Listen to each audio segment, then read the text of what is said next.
Ang kwento sa araw na ito ay nagsimula sa isang simpleng ulat ng pagkawala. Isang asawang lalaki ang lumapit sa pulisya na nag-aalala at humihingi ng tulong upang mahanap ang kanyang asawa at mga anak. Ngunit sa loob lamang ng ilang araw, napalitan ng takot at pagkabigla ang sitwasyon nang matagpuan ang mga katawan sa isang pantalan sa Yokohama.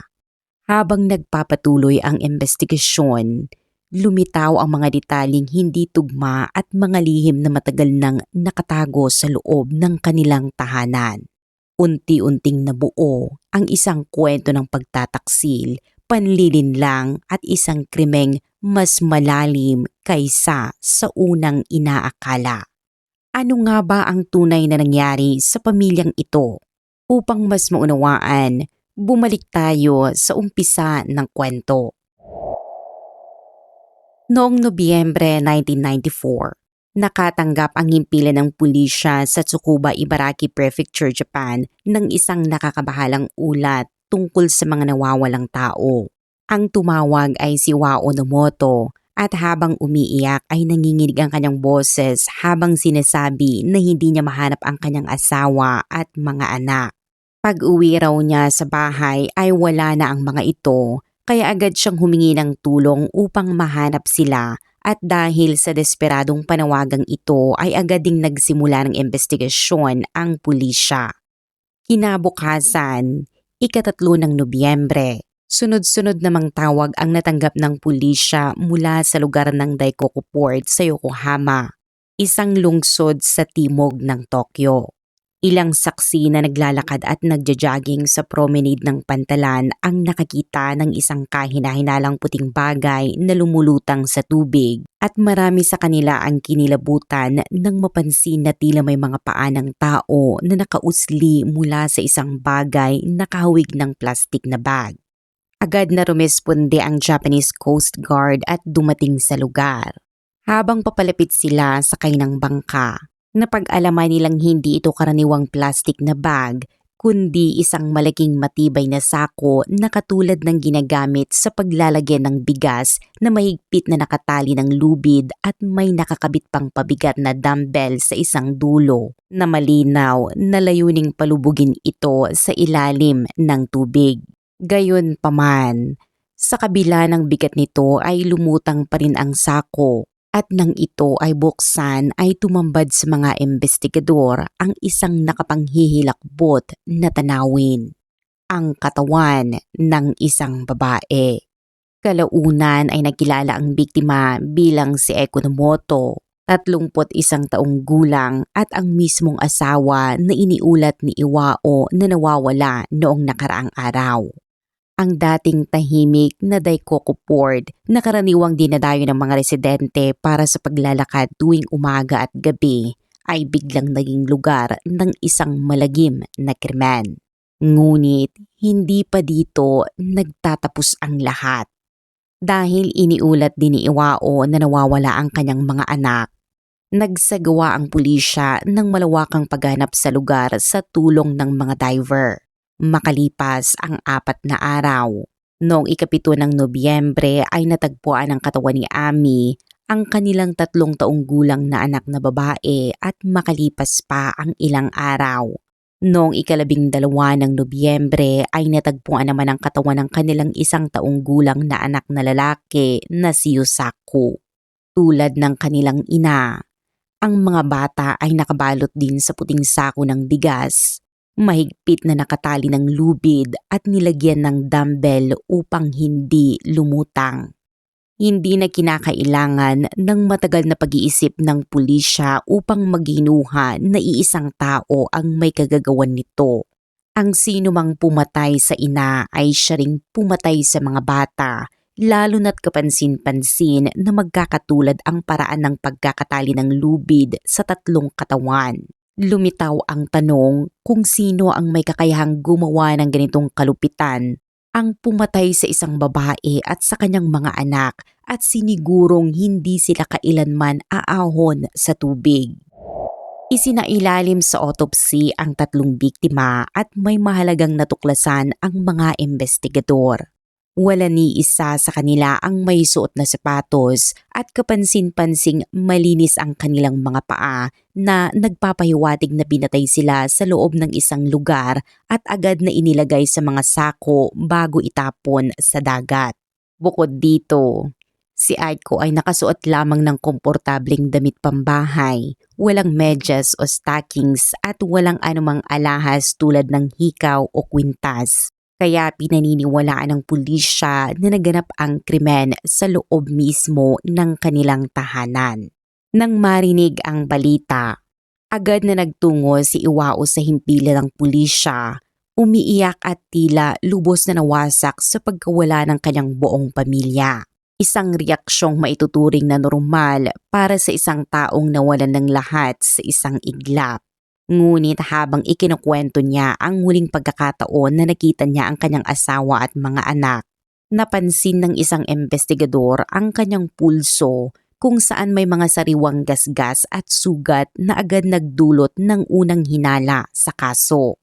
Nang tanungin tungkol dito, ipinaliwanag ni Iwao na may alaga siyang mabangis na aso na siyang kumagat sa kanya. Gayunpaman, ayon sa obserbasyon ng pulisya, ang mga sugat ay hindi kahawig ng kagat ng aso kundi mga gasgas at abrasion dahilan upang siya ang maging pangunahing suspect. Dahil dito, sinimula ng pulisya ang masusing pagsusuri sa kanyang mga galaw bago at pagkatapos ng pagwawala ni Aiko at ng mga bata, bagamat sa simula ay wala pa silang matibay na ebidensya. Mabilis na naging laman ng mga pahayagan at balita sa telebisyon sa buong Japan ang kasong ito. Ang mga headline na tumutukoy sa pagkakatagpo ng mga katawan ng ina at mga anak sa loob ng mga sako sa dagat ay nagdulot ng matinding pagkabigla sa publiko. At marami ang hindi makapaniwala kung paano nagawa ng isang tao na saktan ng isang batang nagsisimula pa lamang matutong maglakad. Kasabay nito, marami rin ang nakaramdam ng simpatya para sa amang tila nagdadalamhati sa pagkawala ng kanyang pamilya. Habang nagpapatuloy ang investigasyon, kumalat din ang ilang mapanirang tsismis na lalo pang nakaapekto sa alaala ni Aiko.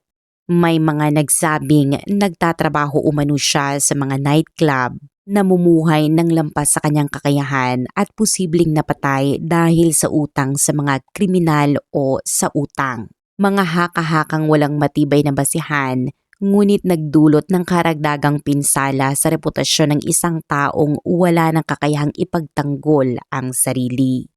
Samantala, ang mga kapitbahay ng mag-asawa ay agad na nagkaroon ng hinala kay Iwao dahil ayon sa kanila ay madalas mag-away ang dalawa at minsan ay umaabot sa puntong nagigising sila sa kalagitnaan ng gabi dahil sa lakas ng kanilang pagtatalo. Kaugnay nito, nagtipon din ng impormasyon ang mga investigador tungkol sa relasyon ng mag-asawa. Nang halugugin ng pulisya ang kanilang bahay, natagpuan nila ang diary ni Aiko kung saan detalyado niyang isinulat ang kanyang buhay may asawa at ang mga hirap na kanyang dinanas. Hindi lamang nito tinukoy ang hindi pagkakatugma ng kanilang mga personalidad, kundi pati na rin ang paulit-ulit na pagtataksil ni Iwao. Ayon sa kanyang isinulat, hindi na naman umuwi ang kanyang asawa at nagtatanong siya kung sino na namang babae ang kasama nito, kung isang hostess ba sa bar at kung paano niya muling mapapamahal sa kanya ang kanyang asawa. Lumitaw na ang pagtataksil ni Iwao ay hindi iisang beses lamang kundi tuloy-tuloy at palagi siyang naghahanap ng pagkakataon na magkaroon ng relasyon sa ibang babae. Dahil dito, napagtanto ng mga investigador na may posibleng motibo si Iwao para sa krimen. Sa kanyang patuloy na pagtataksil, maaaring nais niyang alisin ang kanyang pamilya kaya opisyal siyang tinukoy bilang sospek at dinala para sa interogasyon.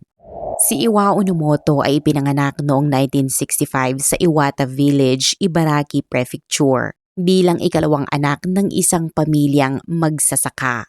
Mula pagkabata ay kapansin-pansin na ang kanyang katalinuhan at dahil sa kanyang husay sa pag-aaral ay tinawag pa siyang isang henyo ng mga nakakakilala sa kanya.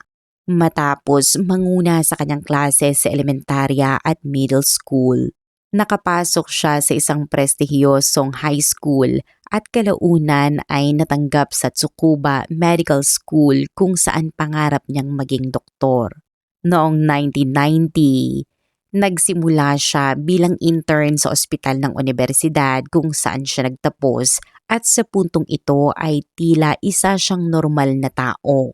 Matalino, masipag at unti-unting naaabot ang kanyang mga pangarap. Gayunpaman, bukod sa pagiging doktor ay mayroon pa siyang ibang layunin. Ang ipagpaliban ang pag-aasawa hanggat maaari. Mas partikular, nais niyang makipagrelasyon sa maraming babae bago tuluyang magpakasal.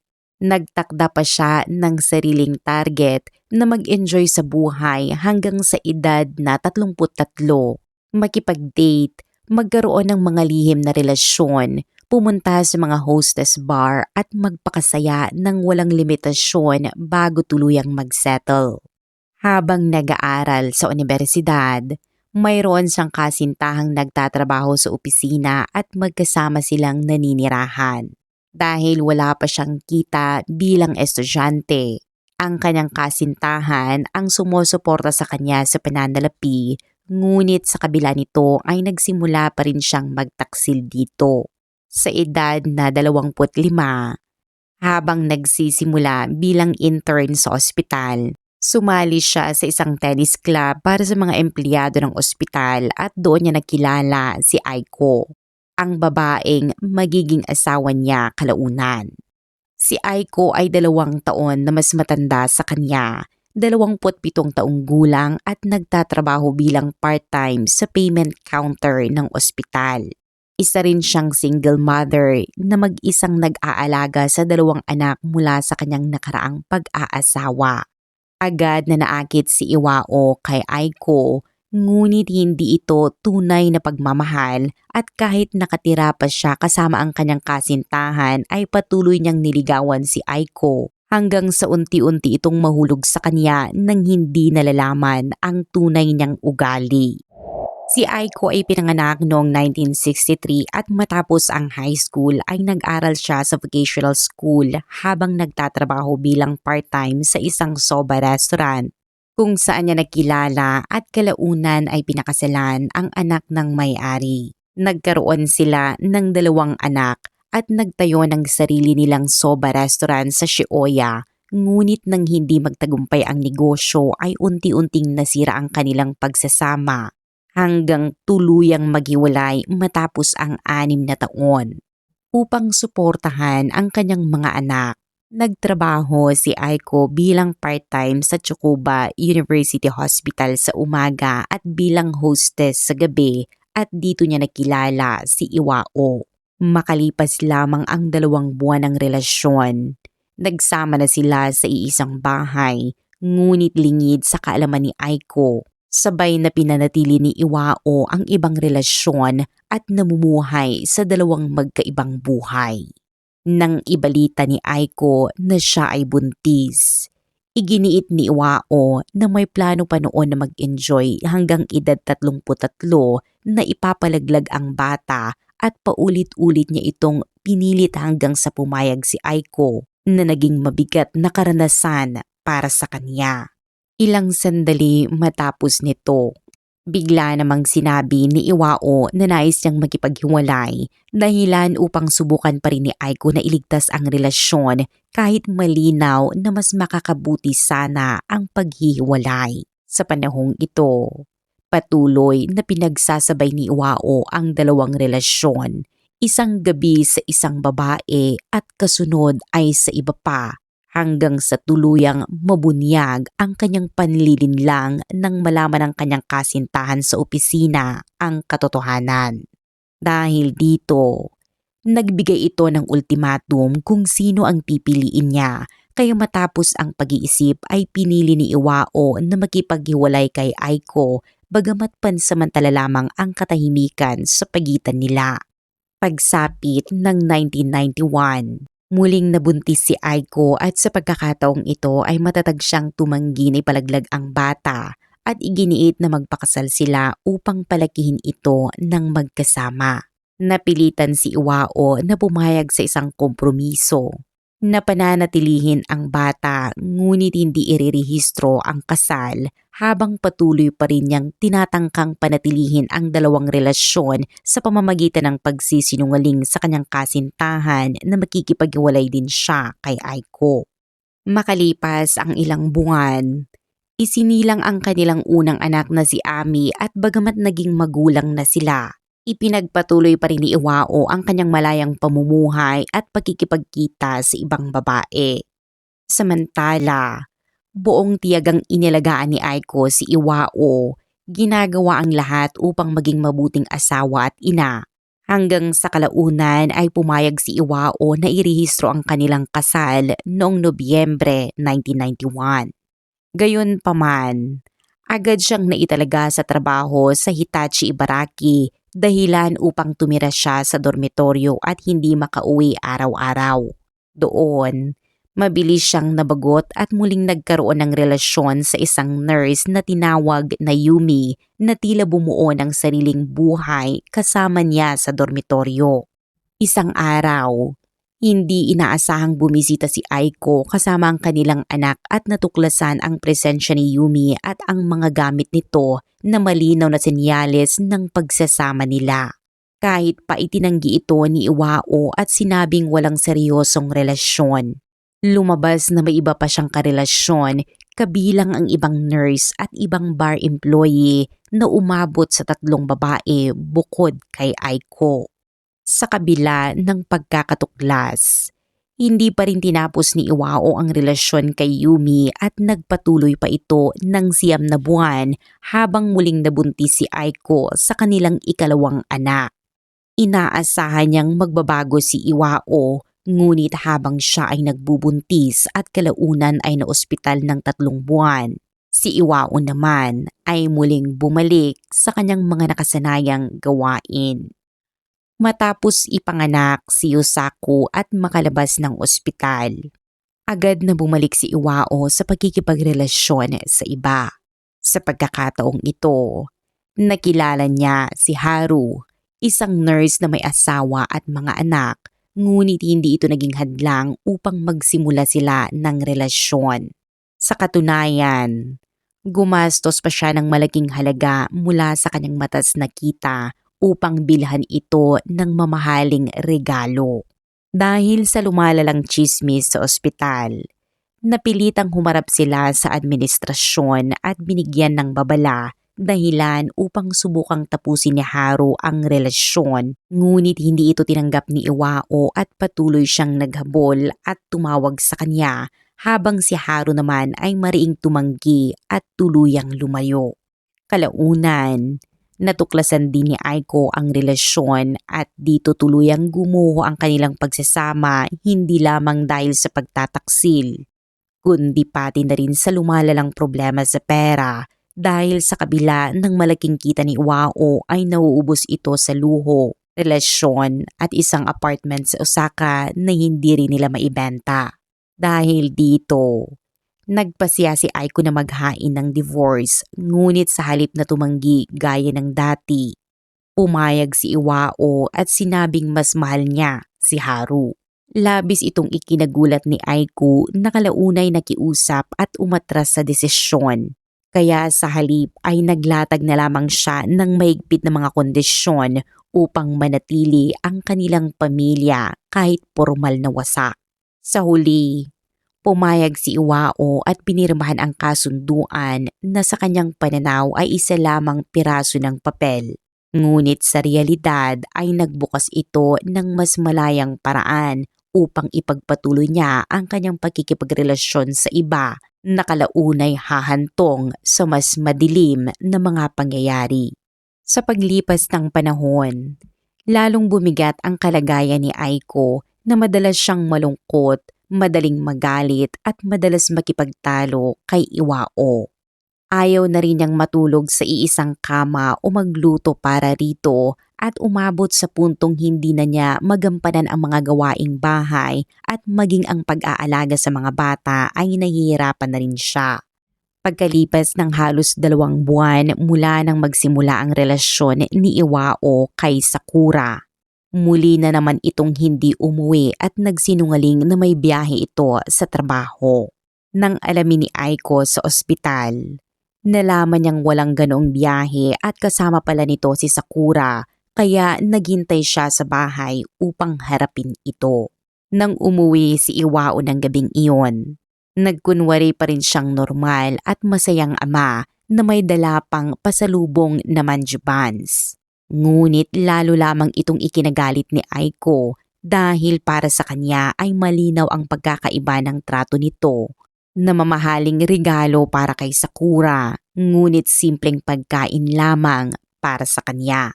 Nagkaroon sila ng matinding pagtatalo at hindi nag-usap hanggang kinabukasan. Kinagabihan, umuwi si Iwao mula sa trabaho, bumili ng pagkain at nakipaglaro sa mga bata habang nakatulog ang mga ito sa itaas. Dahil sa hindi pagkakaunawaan ay sa sofa siya natulog. Bandang 4:00 ng madaling araw, ginising siya ni Aiko at pinatulog sa kama na nagpapakita na kahit galit ay may natitira pa rin siyang malasakit. Ngunit tinanggihan siya ni Iwao at dito muling sumiklab ang isang matinding pagtatalo na tumagal ng higit 1 oras. Sa kasagsagan ng galit, nagbanta si Aiko na tatawag siya sa direktor ng ospital upang ireklamo si Iwao at Sakura. Sa sobrang emosyon, kumuha siya ng kutsilyo at lubid at sumigaw na patayin na lamang siya. Sa sandaling iyon, sinakal siya ni Iwao gamit ang lubid hanggang sa tumigil ang kanyang paghinga. Hindi pa doon nagtapos ang pangyayari. Umakyat si Iwao sa itaas kung saan mahimbing na natutulog ang kanilang mga anak at isa-isa rin silang sinakal. Nang tanungin siya ng pulisya kung bakit pati ang mga bata ay pinatay, sinabi niyang naaawa siya sa mga batang magkakaroon ng amang kriminal, isang paliwanag na walang matibay na batayan.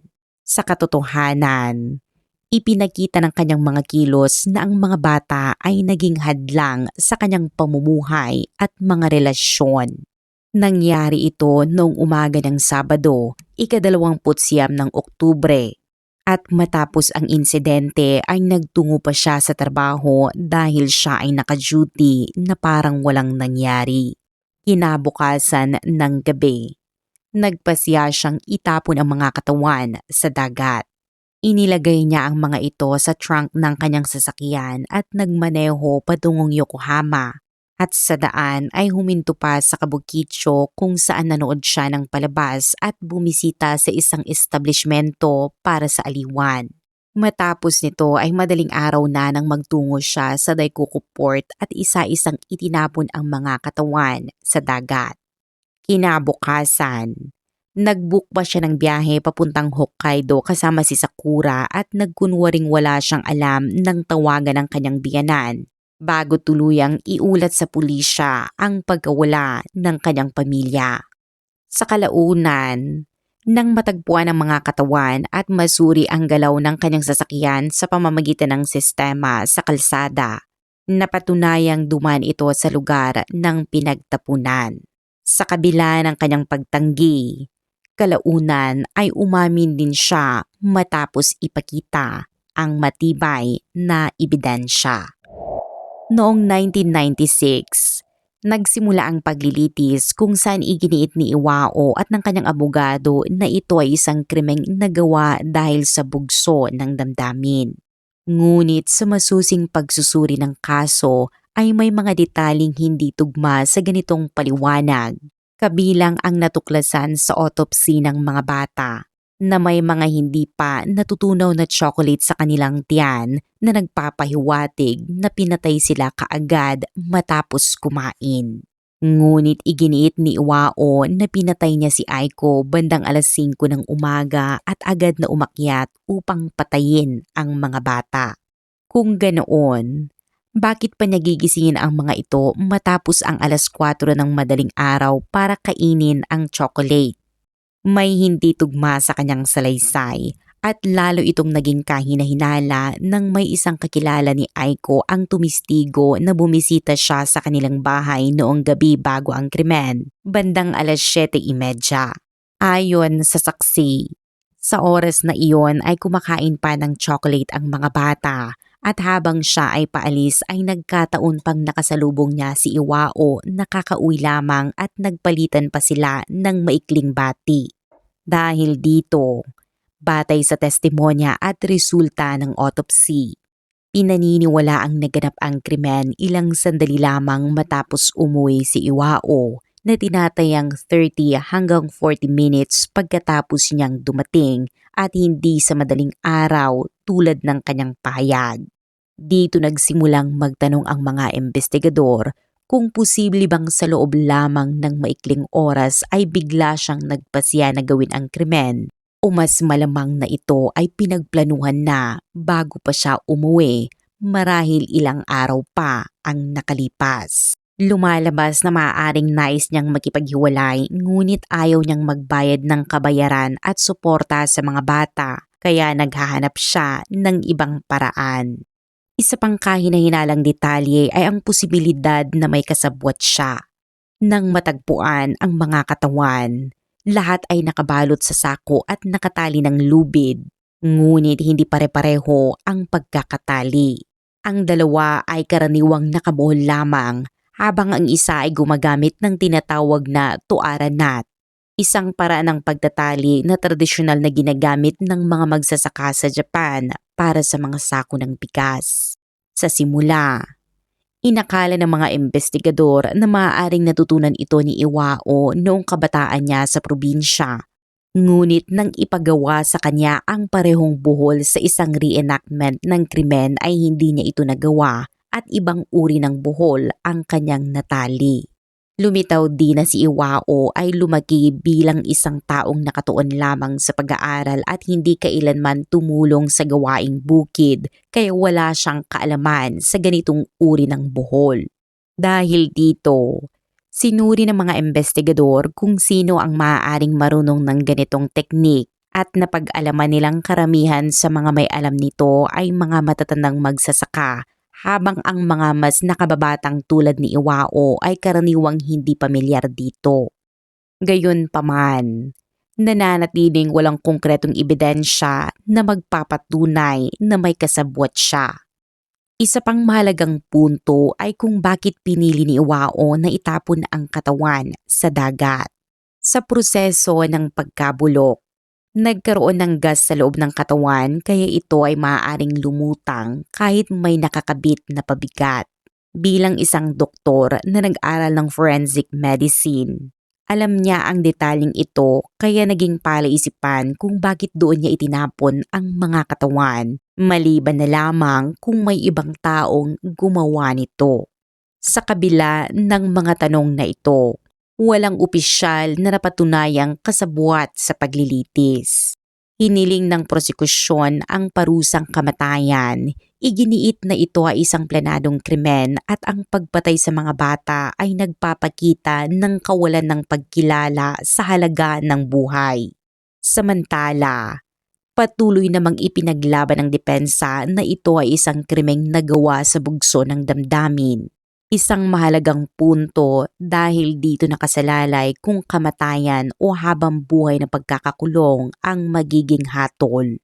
Sa korte, paulit-ulit na sinabi ni Iwao na siya ay nagpadala sa galit at nagsisisi sa kanyang ginawa.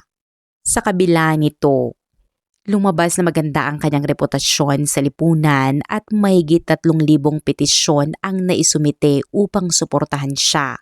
Isang malinaw na pagpapakita kung paano niya napanatili ang kanyang imahe sa publiko habang napapabayaan ang sariling pamilya. Sa huli, ibinigay ng hukom ang hatol.